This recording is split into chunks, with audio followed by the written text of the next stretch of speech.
Greetings, ladies and gentlemen, and welcome to this latest edition of Tales from Outer Space. I hope you enjoy. Sol Eugenitus, written by Dizzy Marangu 2107. Apparently, a millennia ago, humanity lost their home system. Maybe lost is the wrong word. You see, humanity, like most species, had quirks. One of their unusual habits, which led to the loss, was their tendency to name colonies or systems after existing settlements.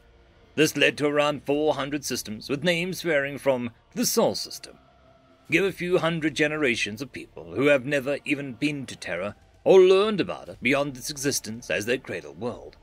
Their most famous quirk was their penchant for self-destructive tendencies, up to and including genocide against their own species. It was amidst one of these periods of mass violence committed by humans against humans that the realization was made. They didn't know where Terra was. This troubled the multiple fractured human governments enough for them to stop fighting for the first time in nearly 400 cycles. It said that you could see the far side of human space clearly for the first time in millennia. Now, I think it may be important to state that many species lose their cradle worlds eventually. Some even give it up by choice, preferring to live in darkness of deep space, safe, far away from the violent tendencies of the stellar titans from which their spark of life was ignited. Eventually, however, those same titans that gave life snuff it out, sometimes exploding into great nebulae of gas from which new stars can begin to cycle anew, other times collapsing into a singularity, preventing life from arising there ever again. Humanity, however, had another quirk: theism, the belief in the so-called higher power. Now, they had moved past prayer to humanoid figures at this point, but had great respect for celestial bodies, believing that each planet, moon, star, singularity, and every large object in the galaxy contains power. The exact details of the belief are vague, and indeed, history points to these details being the very cause of the aforementioned genocide.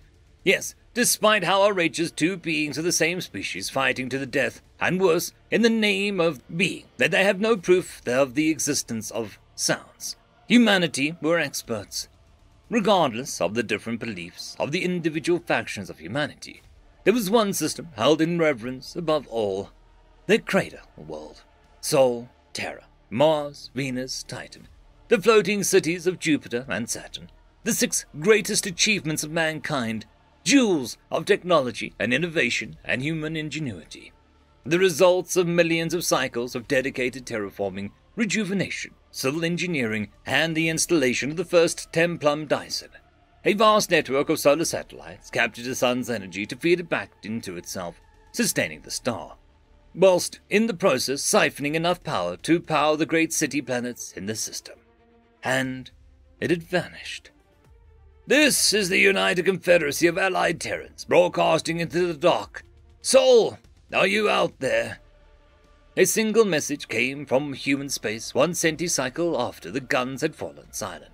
Broadcast with such power, across all channels, all frequencies, blinding flashes, in varying sequences transmitted in an ancient human language called Morse code. They even used the combined gravitational pull of the entire Terran fleet, activating and deactivating their FTL drives to send the message in binary across the material space-time itself. It was initially believed that they had finally wiped themselves out. But alas, the galaxy stood in awe. Never, in the history of Terran interaction with the galaxy at large, had humanity united as one. And, so far, never have they since. The combined might of the Terran fleet was enough to literally rattle the entire galaxy just by starting their engines. There was no way any race could stand against them. It would be like trying to stop a tsunami with a fence held up by children. Such was the comparable might of their respective forces. The silence, once the broadcast had been complete, was even more deafening than before, as trillions of beings waited for the reply that would either save them or doom them. We are here! Help! The reply came from a complete unexpected place, on the far side of the galactic plane from Terran space. A battered and dying soul used some of its remaining energy to cough a short response to the broadcast, though it was a cough only when compared to the almighty cry it responded to. In seconds, the Terran fleet had disregarded all safe warp procedures and headed at full speed for the source of the transmission. The jump signatures were so large that it was believed to have caused an algae temporal distortion, which is still there to this day. The Terran fleet tore across space with a complete disregard for anything in their way. Any ships, stations, meteors, or small celestial bodies who did not heed a brief warning of "clear 400 kilometers squared" around the broadcast flight path were simply swatted aside by the massive weaponry and shields of the great Terran battle carriers. In total, the entire Allied Terran fleet, totaling around 640,000 battlecraft of varying sizes and design, had stretched over 20,000 kilometers, as the faster ships drew ahead in the rush to find Sol. 73 planetary bodies were wiped out en route, mostly uninhabited, with many being drone mining operations or small research stations, unable to move out of the way of the fleet in time. Now, this is where the story gets really interesting. See, humanity never developed the technology to transport their own star, or so they say. But at some point during the 400 cycles of warfare, an entire solar system vanished and reappeared on the other side of the galaxy.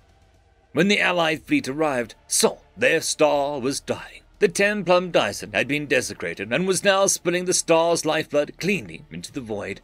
It was barely holding on to its mass. As it expanded, Mercury Sol Castellan, the fortress world of the Sol system, had been consumed already. They had blazed a trail through the stars and found their god wounded. For some time, it was believed that they had all simply died off. They had lost Sol and simply given up. How the galaxy must have wished that they had known. For nearly 200 cycles, no one heard from humanity. When they returned, they did so with a vengeance in their hearts. The still unexplained absence of Sol had resulted in the loss of trillions of humans. Venus, Mars, and Titan had been abandoned. The great floating cities had fallen to be crushed by the gas giants that hosted them. They took their time, found out who was to blame, and began to build anew. The silence ended with another great transmission, as loud as the first. The Uruk-hai are deemed guilty of the desecration of Terra and her pantheon. Sol Eugenitus demands justice. All who defy the might of Sol will be decimated. The Uruk-hai were an extragalactic species and had fled an enemy in their home galaxy. The Terrans said that the Uruk-hai had bargained with their enemies. They hadn't escaped them. They had led them to new territory.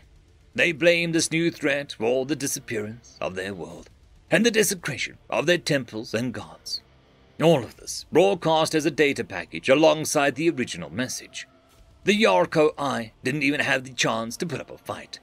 Occupying 4 systems on the edge of galactic space, they fell one after the other. The final system only being able to broadcast a single image, the only image of Sol Eugenitus ever seen by non-Terrans.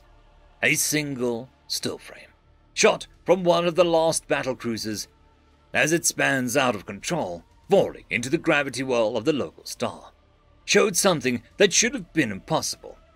A star, bigger than the Uruk-hai system, floating above the orbital plane of the system, surrounded by a great web of satellites.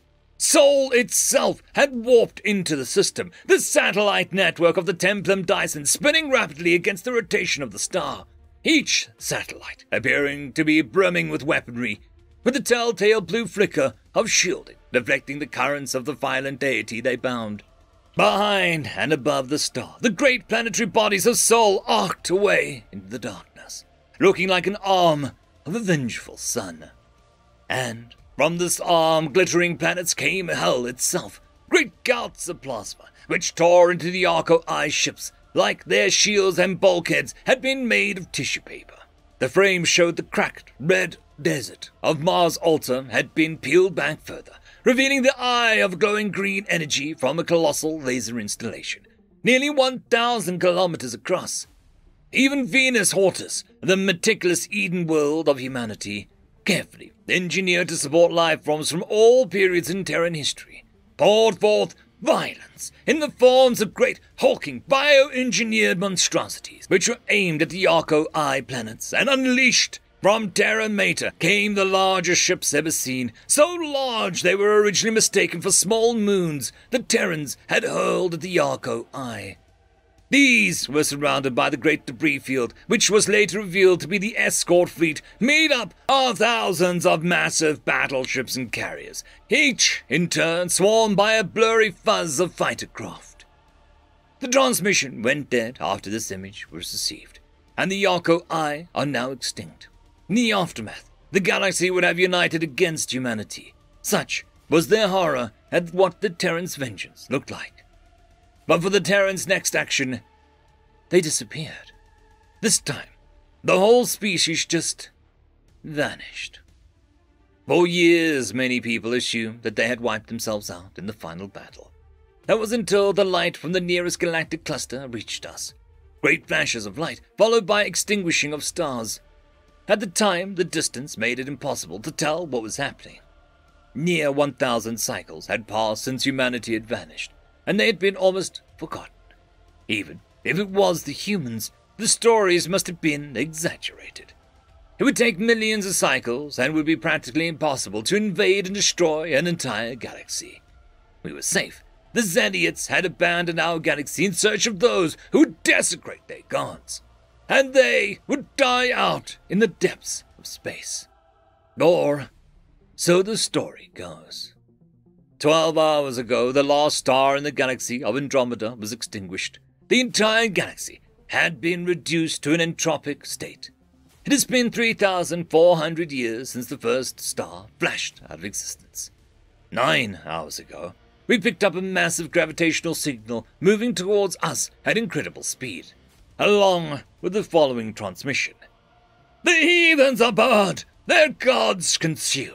Sol Eugenitus stands undefeated by Eternitas in Terra Mater. Humanity is coming home. End of story.